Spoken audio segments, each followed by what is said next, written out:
This is the Relevant Podcast.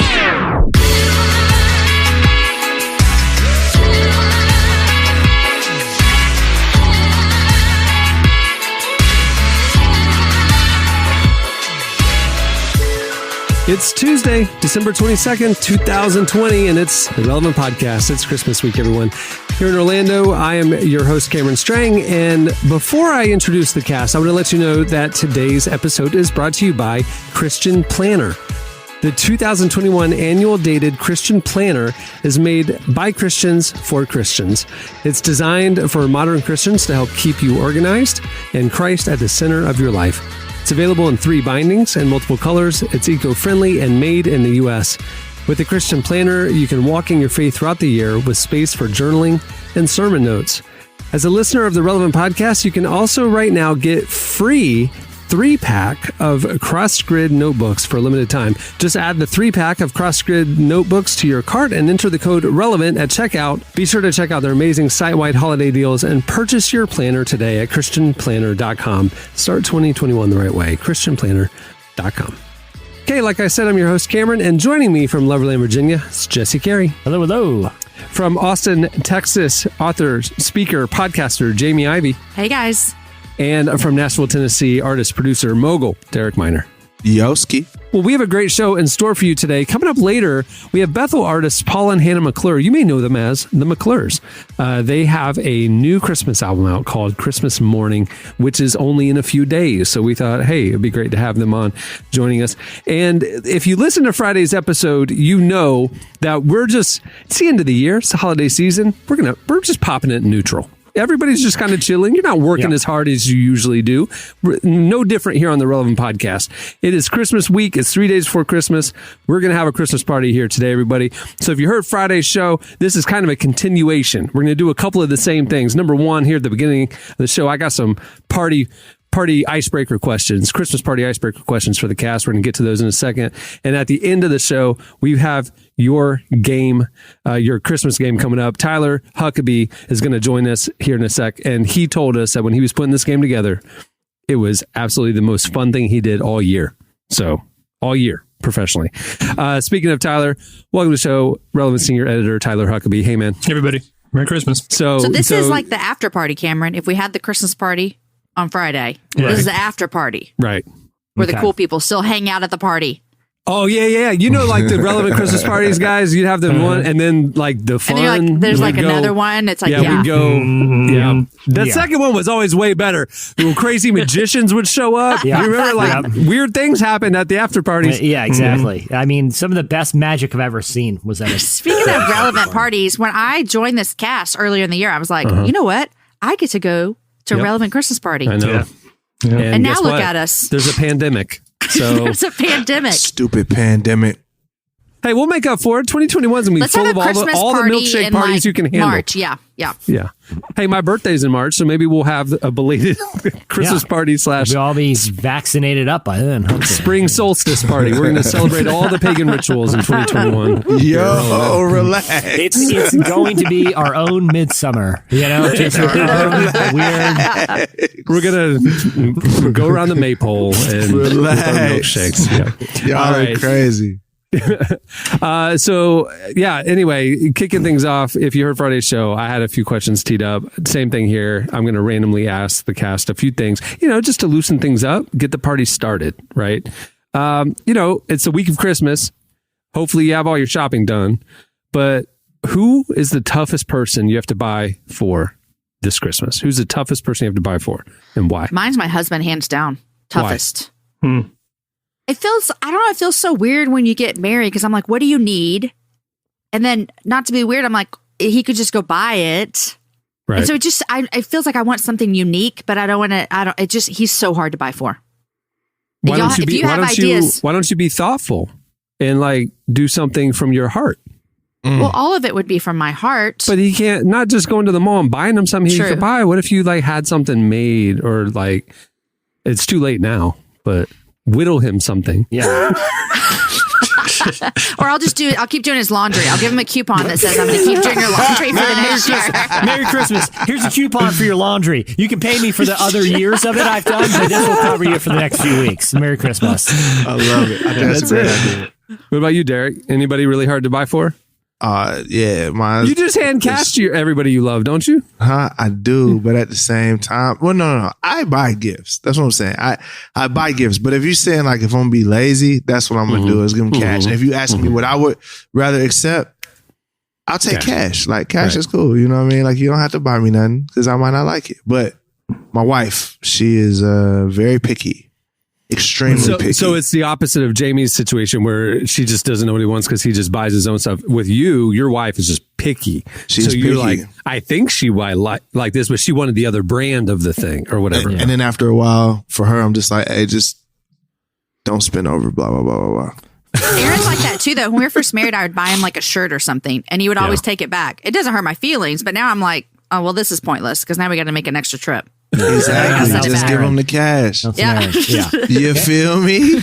I'll tell you, I think the hardest person is always the recipient of my white elephant gift. I never feel confident about the direction of it. I just never do. I should have gone either more jokey or more real, or like maybe next time I'll step up the game. Why is it always a Starbucks gift card? You know, why don't I get them? You know, I feel very, because I feel like here's the problem with the white elephant thing.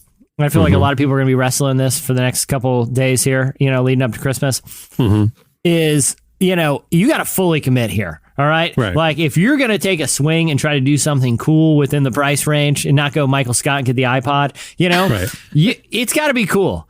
It's got because otherwise you're going to be faced with the humiliation that you put a lot of time into that and just getting passed around like that old oven mitt. You know, that's true. That's true. So there's a risk. There's an emotional risk there that maybe I don't have as good a taste as I thought I did because everyone thinks this sucks. You know, or you go jokey and the joke falls flat and you're like, oh, seriously, who bought that? Yeah, no, someone's not going to get a gift, and you're like, all right, that's why I go Starbucks every year, everyone, because you're going to use that eventually. You know, it's tough. It is tough. I remember there was one year there was a relevant Christmas party in the before times where we did a white elephant exchange, and I got the hilarious present of a year-long subscription to Relevant magazine, which I thought was a great joke, and everybody was super mad about it. And it's a great magazine. This is a good product. Well, I don't know what and I still remember it because my feelings were so hurt. Dude, there were years where like the designers would forget and they would just go back into the warehouse and get something random from the warehouse and wrap it up. And it's just like a t-shirt. You can't do that. That doesn't go. I don't want a relevant mug. That's for sale, first of all. Anyway. Okay. So we're done with the Christmas questions, actually. Just got some random ones. I just want to get to know you all a little bit better. What hobby would you get into if time and money weren't an issue? What hobby would you get into if time and money weren't an issue, Derek? Dang. I think golf. I still have a lot of time for golf. I like I play basketball a lot. My uncle was a really good golfer. He went to college on a golf scholarship, but I just never had the patience to learn the mechanics of it. And it's $50 a go. It's expensive. At least. It's expensive. At least. My dad says it's one of the hardest sports there is. So yeah, I think golf. Well, I mean, I don't know, but if I had all the time and money in the world, I would still hate golf as much as I hate it now. I was on the golf team in high school only because you have to practice in the daylight. So I was like, sweet, I get out of a lot of school. And I never cared. And I was far and away the worst player, not just in our school, but in the entire conference. Like, it was like, we had this rule. It was a double par rule. It was just a league rule. You can't go more than an 8. You just cap it. I told my opponent every time, like, just expect me to double par every hole. I'm going to put very minimal effort in. I'm here to get out of school. Golf is lame. Golf is lame. I stand by it. I think the correct choice is something that, like, if you showed up to like a social gathering and just like people are like, what the heck? How did you become like the world's greatest dart thrower or like bowler or something? But you just kept it on the DL. Like, hey, we'll go bowling. And I'm out there bowling a 300 just like it's no big deal. Something that would just like blow people's minds, you know? I like that. I like the idea of a hobby that you really can keep in the back pocket. That is just not something like that just comes out at a party. That you could know people, you could be good friends with people for a long time, and then they're like, "Why? When did you become so good at like if you like those people who can shuffle cards and it's like great and it's they're like cards are flying back and forth across the playing cards like you're behind the back or whatever. If you could just do that, just whip that out, that would be really cool. Your random friend that like everybody does, kind of like a old school kind of like nostalgic, kitschy roller skating birthday party, and like let's go to the roller rink. And you got that one friend who's unbelievable, and he's in the middle doing all that stuff. You're like, how? Like, when did you do that? Well, it was like I knew a guy who knew the whole Thriller song and perfectly. And every time Thriller would come out, at like a Christmas party or something like that, or a wedding, it's like clear the floor. We got a guy who does the whole dance, and he's just going to do it. It's going to happen. I will say this: fun. I was watching the show on Netflix the other night. Can't remember what it's called. Rainn Wilson does the VO, who played Dwight, and it's about obscure sports and the people who are really into them. Right? That's the contract. Yeah, champions. They have one on yo-yoing, and I'm like, dude, these cats are serious yo-yoers, and it was cool, man. Like, yo-yoing is arguably one of the nerdiest things. Like, it's nerdy to even own a yo-yo. It's hard to sound cool even saying the word yo-yo. I feel dorky saying those two. Those two, that combination of letters just sounds dorky. Real talk, if I saw someone pulling those yo-yo tricks, I would be like, what? Mind blown. And they got music going. It's like a dance routine. I mean, these guys do gainers while yo-yoing. It's crazy. Juggling's up there with that too. Like if someone's like can do all kinds of juggling stuff, you're like, where did that come from? Yeah. Or magic tricks, like we were talking, the street magic, close-up magic. If you could just do, if it wasn't your, Jesse, that'd be yours. If time and money wasn't an issue, if you weren't a career magician, but people are like, hey, any little kid, I can entertain a kid with a magic trick, and before you know it, adults are gathering around. How's he doing that? It's not a matter of time and money, though. I've already sunk a lot of both into that pursuit, and it's very hard. Magic is hard, and it doesn't matter how much you dropped at the magic shop that everyone in your family got mad at you for. It's still hard. There are no shortcuts. I've learned that the hard way. Who's your go-to band or artist that you listen to when you can't decide on something to listen to? Who's your default? Changes a lot. Yeah, it changes depending on what's out. But no, this is your all-time default. Like, you're not like new artist. This is like, I got to put this on. Like, for me, it's Drake. I mean, just always like, I could always listen to Drake. It's Kanye. There you go. What Kanye? Because 2004 Kanye is a lot different from 2012 Kanye. It's every Kanye. There's a Kanye. There's a Kanye for every emotion. That is true. Like, you could. That is true. Mine's going to be dorky, but I don't care. I love Jimmy Eat World. I've always loved them, and I still love them. And they're doing live concerts next month, and they look really cool. Like Clark has never off camera. Clark's on camera for the listener, our producer. He just lit up like, oh yeah, Jimmy Eat World. They're doing front to back albums throughout January that you can buy like e-tickets to. And I told Dana last night, my wife, I was like, dude, I am streaming every one of these. I love every era of that band, and I don't care. I don't care how that ages. Wow. It might be Frank Ocean for me. Really? For just like if I just need something, like if I'm working, if I'm writing, if I'm getting something done. I don't know if he'd be like a top 5 artist, but it makes for really good, like just kind of like, all right, I just need something to kind of like vibe out to for a little bit. Jimmy, what about you there in Texas? Shania Twain? Aaron Ivey. I'm just kidding. That's my husband. I'm joking. I'm out here because you guys know I'm not a music person, but I went through a season where every day, if I was going to put something on, it was John Mayer. Anything from him. I really like John Mayer. He's amazing. John Mayer. You're making fun of me. Continuum is one of my favorite albums. He's one of the legit coolest and funniest celebrities. Yeah. Like, it doesn't come out in his music per se, but like him as a person, I don't know. He's got some songs that are pretty strong. Yeah. I like him. Yeah, there we go. All right. What trend do you hope comes back? Hammer pants. Hammer pants? No, You're lying. I don't know, man. I don't know. oversized clothes in hip hop was amazing. I saw this old picture of Soulja Boy. He's wearing like a size 5X shirt and a size 46 jean shorts. Yeah, jean jorts. Yeah, jorts. Let's bring George back. Yeah, let's go full Jinko here. Let's just bring Jinkos full Jinko. Back. Yeah, just straight up Jinkos. You know, I wouldn't wear them, but I would like to encounter them in the wild sometimes. They bring me a lot of joy. You know they're coming back, dude. Everything comes back. Everything comes back.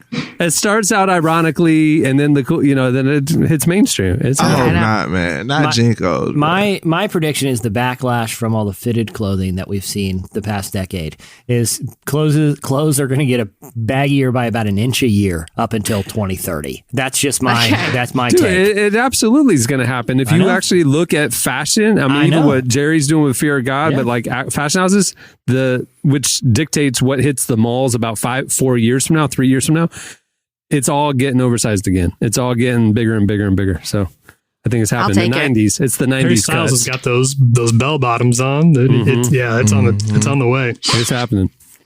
I think it's also a fashion reaction to the leisure year that we've had. Everybody's wearing sweatpants and junk like that. We don't want to go back to like skinny jeans.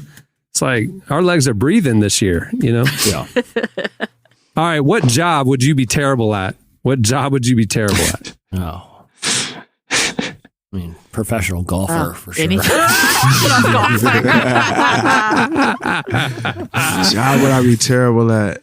Anything that has to do with math, I could not do that. Interesting. Principal. No. I'd be an awful principal. Oh. Why is that? Like at a school? Because I would just run out of patience. You just Jimmy, if you don't stop doing that, I just would not be a good principal. I would be the world's worst police officer. Why?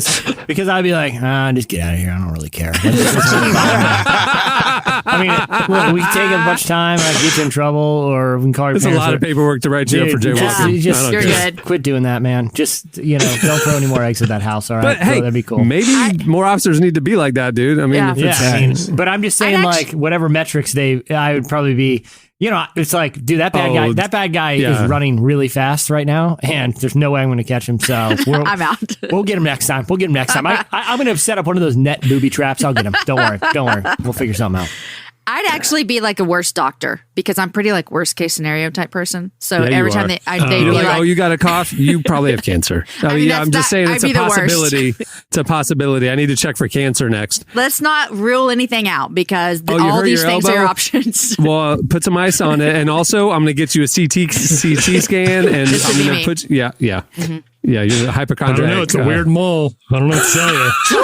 I don't like it. I gotta be honest. On the phone, when you were describing this ailment, I had a picture in my mind. What you just showed me on your body right now is 100 times worse than what I thought it was, and in my mind, it was really bad. So, disgusting. Man, it's gross. I don't know what it is, but it's gross. I think there's got to be some kind of ointment. I don't know. I would just start experimenting with ointments now.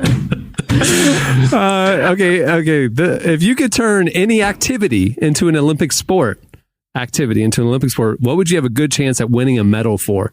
Did you know they're having skateboarding at the 2020? Did you know they're adding breakdancing to the 2024? Oh, that's actually what I heard. Yes, 2024 breakdancing. The Paris Olympic Games in 2024 are adding breakdancing as an Olympic sport. So if you could turn any activity into an Olympic sport, what would you have a good chance at winning a medal for? Man. Gosh. I don't think there's not many things. What am I good at? Playing Candy Crush. If that was an Olympic sport, done. I got this game in my backyard where you hang a little hook, like it's just a hook, nothing fancy, and the thing that you with a string. And you pull the string, and at the end of the string is a ring. And I've been playing. I played a tremendous amount of that game all summer. I don't know if I could medal, but I could certainly make the Olympics in it. Making awful latte art. I've seen your pictures. You're really bad at it. I am the Jordan of it. I'm like the Michael Jordan of bad latte art. I got you. I like it. I like the one that you did that looked like a smudge, which is all of them. It just kind of looks like a two-colored smudge. You post the picture so proud too. You're like, look at my latte art. It's just like, what is that, Derek? Bad. It's Hey, I got just one. milk. I got one for real. Okay. Jesse. Go ahead, Jesse. Trivia. If there was a trivia, if they had like Oh. pub trivia in the Olympics, Yeah. I'd be like, all right, USA, my country needs me. Bring me to pub trivia in the Olympics. That would be cool. Pub trivia, yeah. I think I can kill flies, like little house flies. I'm really good. I'm good. I With your can hands? I can knock them down. Yeah, Like a I can Mr. knock 'em- Miyagi thing? Like with your hand? Yeah, or I mean, like with kinda. Yeah, that feels kind of like racial appropriation. But yeah, I think I'm pretty good at it. Like I can just It's clap literally a them, I scene can in the catch 'em. movie. In fairness, Tyler, it's literally. I was in the just movie. referencing this whole time I've seen I it. don't know It what was the that rules are character in that anymore, movie. but yeah, I don't. Yeah, I think I'd be really. I think I could do that. And also like internet memes. Evangelical 90s evangelical kid division probably like there would if you could That's a good division. That's like we if all it know could it. be like if there was subcategories that were outside of the kind of like how like 90s Christian rock bands couldn't really hang with U2 and the big dogs, but they could do their Christian music thing, and that was good enough. That would be I'd me at on the least meme want to be game. on your team, your training staff, like one of those people in like the track suits behind the athletes that are just kind of hanging back. Like one of them's got a stopwatch, even if it's not a timed event. One of them's got a clipboard. One of them's mixing your protein shakes. Because occasionally I'll text Tyler something funny I came across on the internet, and I don't really. It's true. I'm not a very active social media user, and I have nothing It to do. happened this week. Yeah, it happened this week. And I have nothing to do with it. You know what I mean? But back in the day, I'd be like, Tyler, you see this, man? We got to do something funny with it. And I'll text Tyler, and occasionally I'll either see it appear on Relevant or Tyler tweet something. I'm like, okay, I feel like if an Olympic level meme lord chooses this, I feel like I could at least be one of those people in the tracksuits behind you Yeah. at the Olympics. Yeah. You're like the caddy. You're always giving him the good things that he needs for that Yeah, moment. yeah, Yeah. I got the A Team meme caddy. Sisu thing Yeah. going. The Right. red, white, and blue, it'll be cool. It makes sense. You lift it up, and I come in with the dunk. Bam. That's right. All right, last one because we got lots to do on the show today. There's a lot of like negativity online and stuff like that. So I want to end it with some positivity. What would you rate 10 out of 10? Anything in life, anything in the world. What would you rate 10 out of 10? Something you love. This is perfect. Just anything. Total 10. Anything. Sex. Oh, always? Marital. We just want to clarify for the children listening. Oh yes. Well, we should kids, give them listen. something to look forward to. Well, yeah, exactly. yeah. Sure. I would say the candy. That's really funny. You I just would went say- sex. Still undefeated. Still undefeated. Also, can we just pause for a moment? And Jamie went, always? I mean, we want to keep it real for the people. wow, this thing took a turn. Brown chicken, brown cow. Let's unpack this. Let's just do it. Hey, Let's just unpack it. get Aaron on. Get Aaron on. It's always good here. I just wanted to know how it was at the minor house. Get your. Why did I do this to the chat? No, I'll tell you, 10 out of 10, still undefeated. Yeah. The candy Airheads. It's the perfect size. It's the perfect texture. It's not one of those that you bite into and dissolves too quickly. You got to work for it a little. You got to chew. The flavors are great. The size is great. Airhead. It's cheap, perfect. 10 out of 10. You cannot improve an Airhead. There is no way. It is the perfect little taffy candy. Interesting. All right. I agree. I mess with it. Tyler. All right, we're gonna go. There's a few things, but just because it's been on the brain lately, and I wanted one late last night, and I did, and I went for it. A good breakfast sandwich. There's no bad breakfast sandwich. There's only breakfast sandwiches and better breakfast sandwiches when you get them, when you have it right, when it's well made. As long as you have like all the right ingredients involved, which would be like bacon or sausage, maybe both, eggs, cheese, biscuit, a little bit of hot sauce on there. It's my undefeated favorite food. All right. Jamie. I'm only going to say this because I've only eaten at this restaurant once and it was 10 out of 10. We had this new restaurant called, I can't think of the name of it. Dang it. This is dumb then. I'm sorry. It's fine. Cheesecake I Factory. got it. No, I got it. Okay. Ready? Here we go. La Piscina It's a restaurant in Austin, Texas. If you ever get here, I had the best 10 out of 10 dinner there this week. I'm telling you, it's a restaurant that I've thought about it every day since Sunday night. Wow. Oh, yeah, I've had a couple meals in my life that Every I day still I've thought think about about. Yep. Yeah, Specifically I'm with 2 that. meals. Yep. There you go.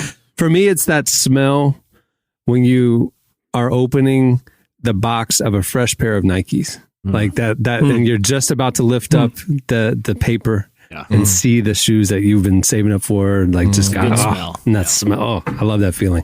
I bought my kids I bought 2 of my kids a new pair of Nikes this year for Christmas. There you I'll see if they smell the Were box they when you good open ones? it. Yeah, Were real they- good. All right. I got my As long daughter as they were good the ones. Air Force One.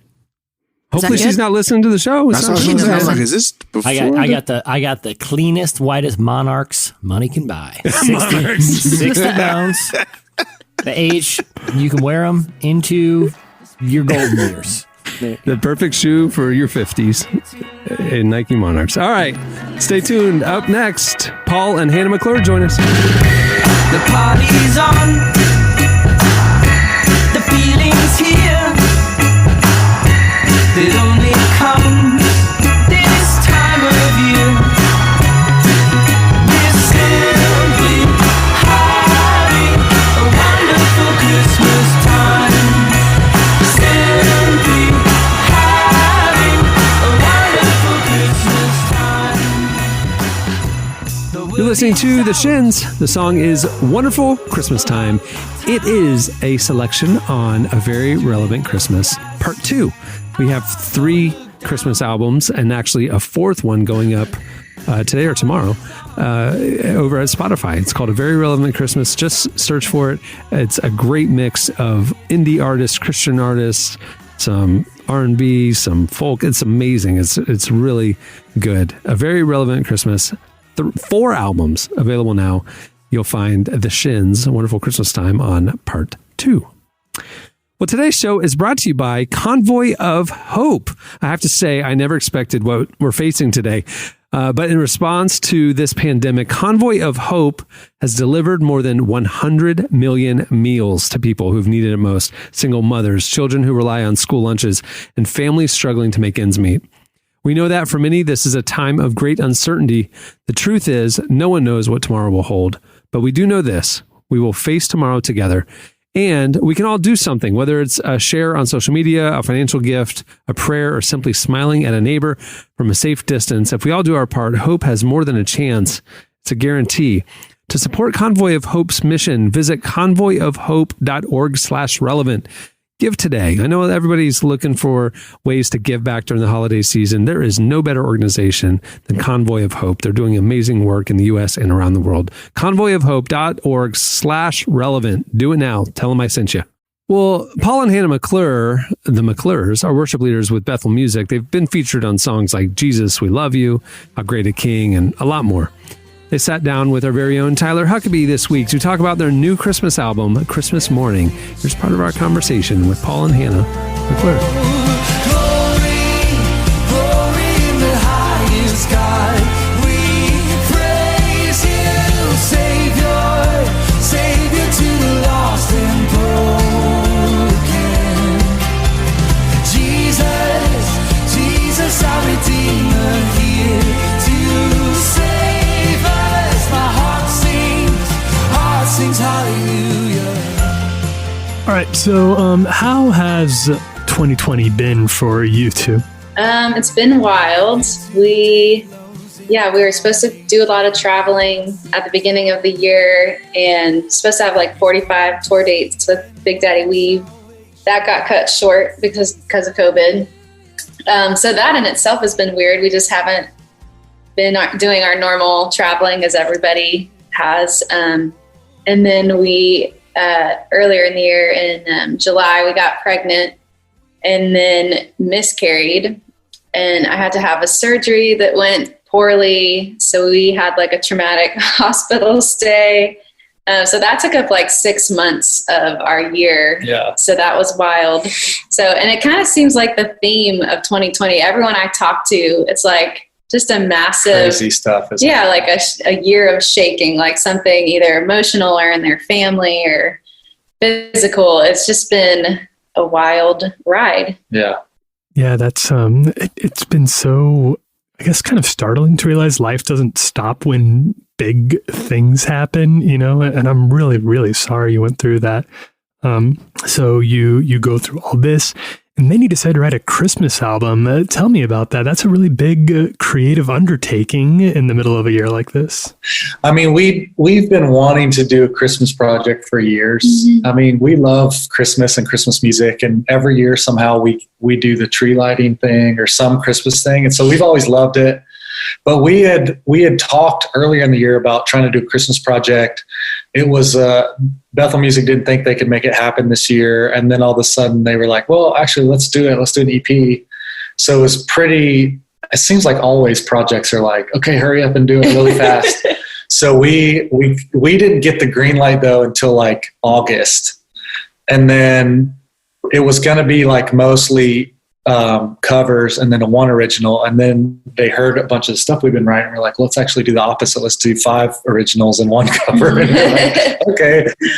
So then we started work. We had been writing. We finished up the songs like August-ish, and then in September we started pre-pro, and then this all happened with the surgery and the miscarriage. And so, but it was honestly like really timely. The project was really timely for healing and for just like having a good distraction, something to work on.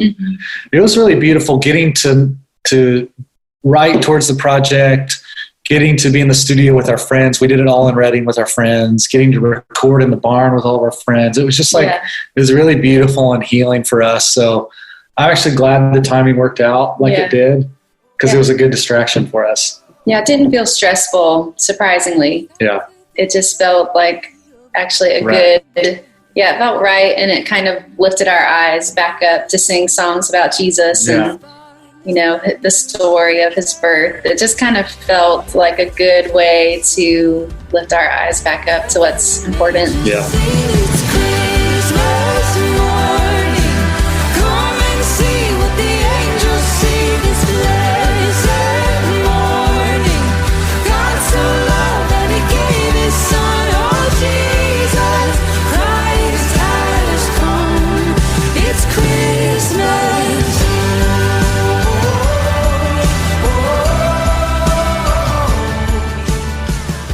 When it comes to writing songs about Christmas, it seems like it would be a really big challenge to me to write about things that haven't been written before. You all have done that.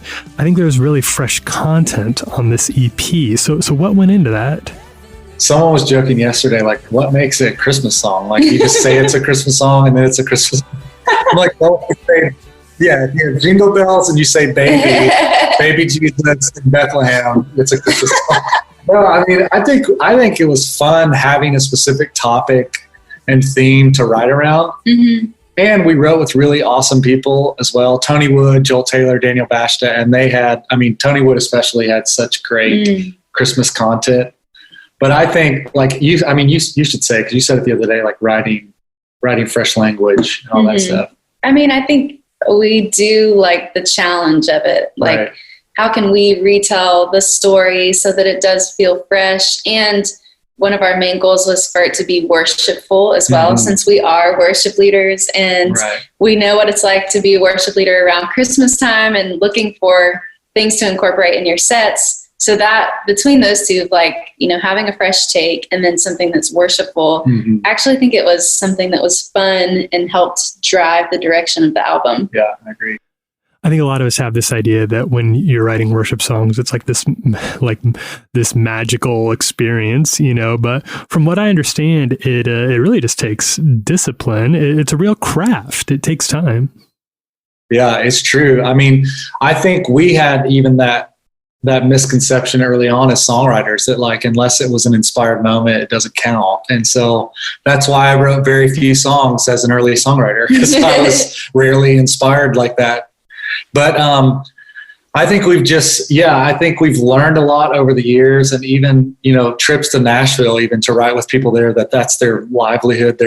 They do it every day. And you're like, wow, this can actually be a discipline and something you give your life to. And I think songwriting is stewarding more than anything. At least for me, it's asking God for ideas and then actually taking it seriously when you get ideas and jotting them down and all those things. And we've learned a lot from the best, like Jason Ingram, who was like, I don't know if you're a songwriter till I see your calendar.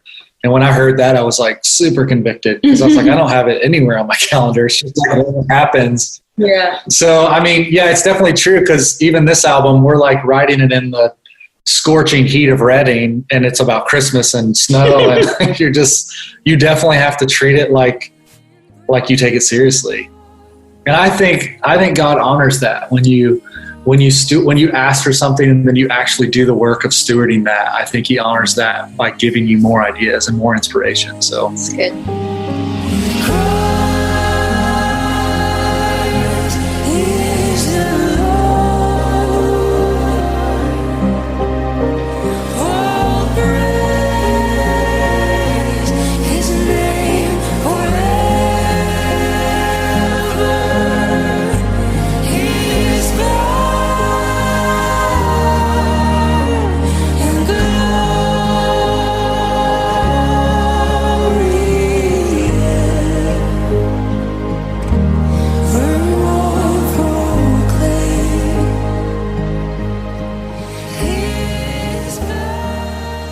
Okay, and you did choose one traditional Christmas song to go on the EP. You have "Oh Holy Night" on there. Why did you go with "Oh Holy Night"?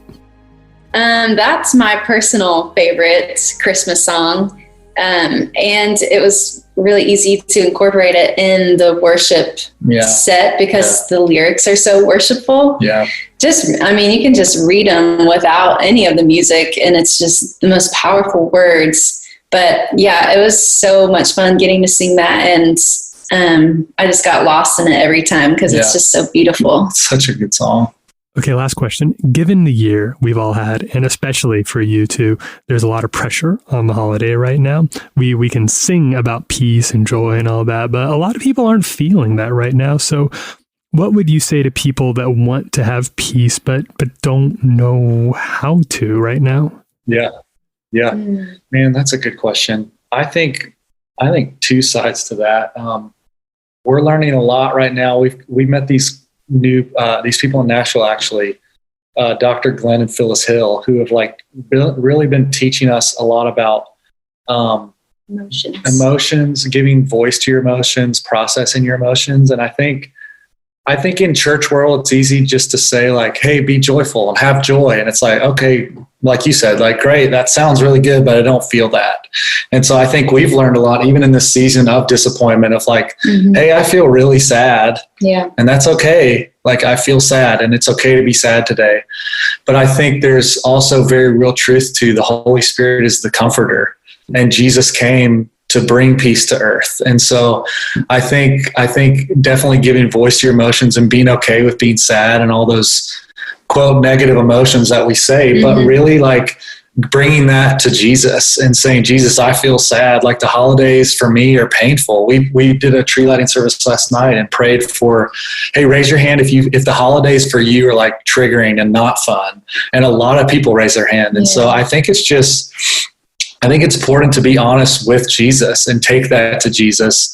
I think removing the shame from, the negative emotions is a huge deal. Yeah.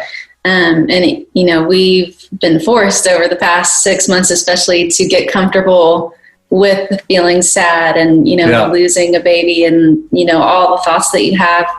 And being comfortable just saying that and voicing. And it's not that you have to stay there, because we're not there now. We're not depressed. But, when those feelings hit us, just becoming more comfortable and saying, I do feel this way. And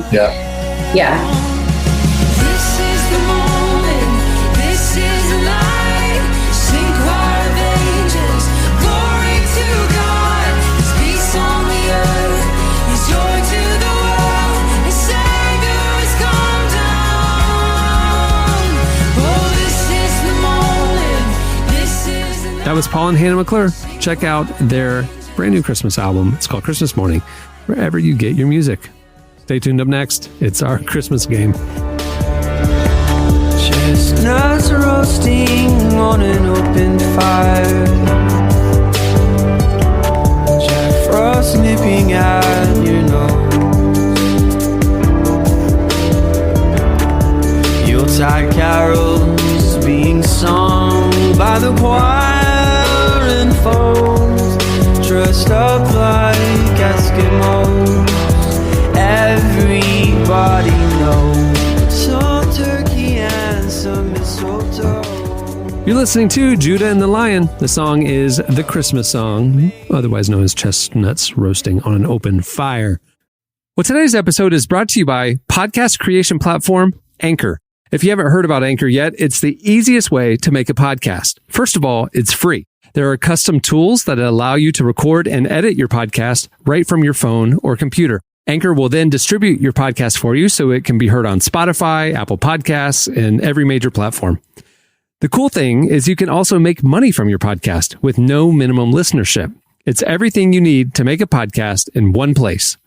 Download the free Anchor app or go to anchor.fm to get started.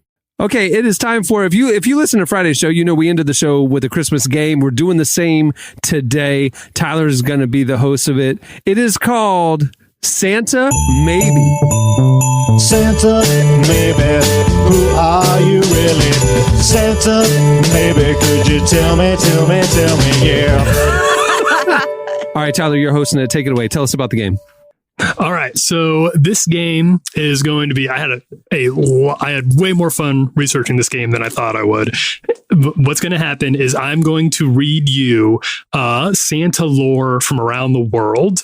These are different countries' ideas of what Santa or their whoever it is that brings Christmas who brings presents on Christmas morning does, and then I'll read you 4 different countries, and you tell me which one it's from. All right, does that make sense? Pretty straightforward. All right, we're going to do the same teams as we did on Friday. We're going to do Derek and Cameron facing off against Jesse and Jamie. Now, if you listen to that show, you know that unfortunately nobody won. It was we deadlocked to 0. Wait, Tyler, we all won. Tyler, we all why won. you got to be negative? Nobody lost. Everybody won. Nobody lost. It was a 4-way. The media bias for last place. Everyone won except for the listeners. All right, so we're going to start out. We started with Cameron and Derek last time. We're going to start with Jamie and Jesse this time. So here's what it is. So we're going to start off. These are going to get more outlandish as we go along. So buckle up. In this country, Papa Noel travels with the whipping father, and while Papa Noel puts toys in good kids' shoes, bad kids get whipped by the whipping father. This is true. This is true. These are all true. So Papa Noel and the whipping father. Does this come from Germany, the Netherlands, France, or Ireland? This feels very Dutch to me. Yeah. It feels like something that people with wooden shoes would invent for some reason to me. Oh, wooden shoes, yeah. Jamie, what are your thoughts? I mean, it felt very German to me with the whipping of the poor children. I would nothing against Germans, but the only thing with the Sounds Germans, pretty against Germans, Jamie. I'm certainly I It can ain't see your, black. I see Jamie, I see your thinking there, but I think Germany would have some sort of like hairy demon monster accompany, not you know, like I not feel a like whippy. Papa. Yeah. Yeah. Okay. Go with the Dutch. Okay, Tyler. It's actually France. Oh, This the is France. French. That's surprising. Papa Noel, yeah. All right. Next up, this one's for Cameron and Derek. In this country, Dead Moroz and, I'm going to try to pronounce this, Snegorochka would kidnap bad kids and only bring them back when the parents give them presents. So it's sort of they turn the tables. Is this from Catalonia, Spain, Russia, or Italy? This is Dead Moroz and the Snegorochka. Rochka sounds Russian. I'm gonna go with Russia. That is correct. Points on the board. You got it. Nice. In this country, this is for Jesse and Jamie. In this country, I think it's Yule Tomte is a gnome about half the size of a human who lives in the nearby woods and usually brings presents, but also has a poisonous bite that can drive you insane or even kill you. Of course. Is the Yule Tomte from Scandinavia, Belgium, Ukraine, or Sweden? It's a troll type of character. gnome was what gnome. was how it was described. That feels Scandinavian, but Jamie, my instinct's been terrible on this game, so I'm going to defer to you. Say it one more time, Tyler. Scandinavia, Belgium, Ukraine, or Sweden. Are you letting me pick, Jesse? Yeah, you go for it. I'm going to go with Ukraine. It was actually from Sweden. Oh, Sweden. my God. They're so Tomte nice from there. Sweden. Yeah. Mhm. Oh my gosh. I Okay. bet they're just hanging, eating cheese and doing their thing. Poking holes in cheese all day. You know, what do I know? And this, so we got 1-0. Cameron and Derek are up against Jamie and Jesse. In this country, kids write letters not to Santa, but pick their favorite of the three wise men, Melchior, Gaspar, or Belteshazzar. Then they leave sweet treats for the Magi and hay for their camels, which are replaced by presents on January 6th, which is the day the Magi actually got to Bethlehem. Is this Catalonia, Greenland, Portugal, or Spain? Huh. I think Spain. You think Spain? The Magi? Catalonia, Portugal, Greenland, or Spain? I mean, it's obviously somebody who has a very religious, That's why culture. that's why I thought Spain. Spain, because of the strong Catholic. Yeah, and it's so close to. I mean, it's you know what I'm saying. Geographically near the Middle East. Out of near all the other Israel. ones. Yeah. All right, let's go with it. All right. The answer is Spain. Yeah. You got 2 points on the board. All right, Jamie. Let's do this. Let's do this. All right, Jesse and Jamie. The Tio de Nadal is the best way I can describe it is a log with a smiley face on it. A log that they paint a smiley face on part of it, that lives in the house during the Christmas season, and kids feed it nuts and dried fruit until Christmas Day, when he is thrown in the fire, beaten with sticks. They sing a song that is so explicit that I can't repeat the words here on this family podcast, and until the Tio de Nadal poops out presents. This is true. This happens. This thing feels like it should probably be retired. I'm not entirely comfortable with this. Is this Austria, Catalonia, Scandinavia, or Portugal? This does not sound Portuguese to me. But again, Jamie, what do I know? The Portuguese to me seem like a very laid back, community. I'm Here's thinking what what are you thinking? Mike, I'm feeling Austria, but again, I have zero confidence in my instincts. Catalonia, I'm not familiar with. But it keeps coming up in the options. I feel like it's going to be time for that to be it.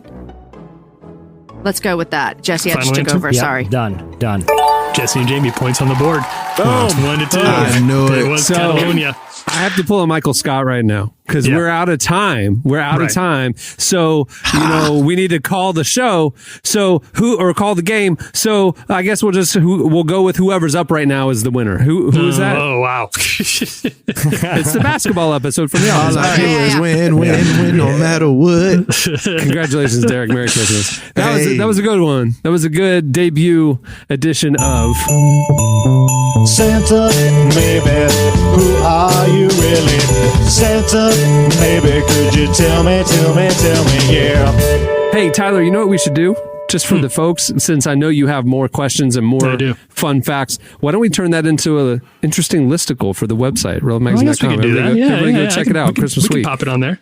Nice. What a fun Okay. job you have, Tyler. You make lists for the That's true. Well, many thanks to the McClures, Paul and Hannah McClure, for joining us. Check out their new album, the Christmas album. It's available wherever you get your music. Also follow them on IG at Hannah McClure and at Paul McClure. And I've mentioned for the last couple weeks, several weeks, longer than a couple weeks, couple updates internally at Relevant.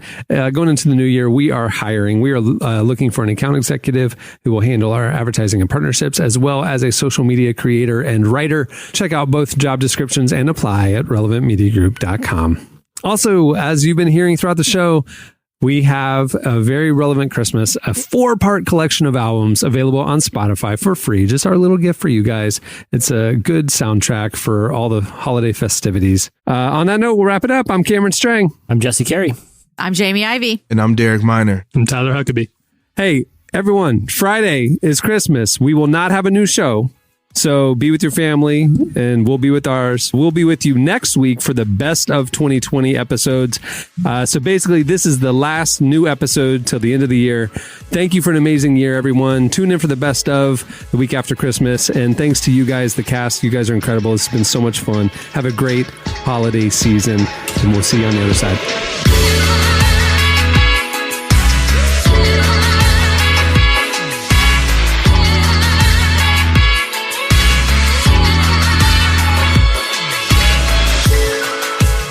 For listening to the Relevant Podcast. Check out our features, interviews, and news updates every day at relevantmagazine.com.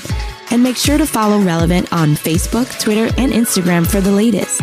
For more great podcasts, browse the shows on the Relevant Podcast Network, which you can find at our site. And while you're there, don't miss the all-new era of Relevant Magazine. A new issue releases every other month at relevantmagazine.com.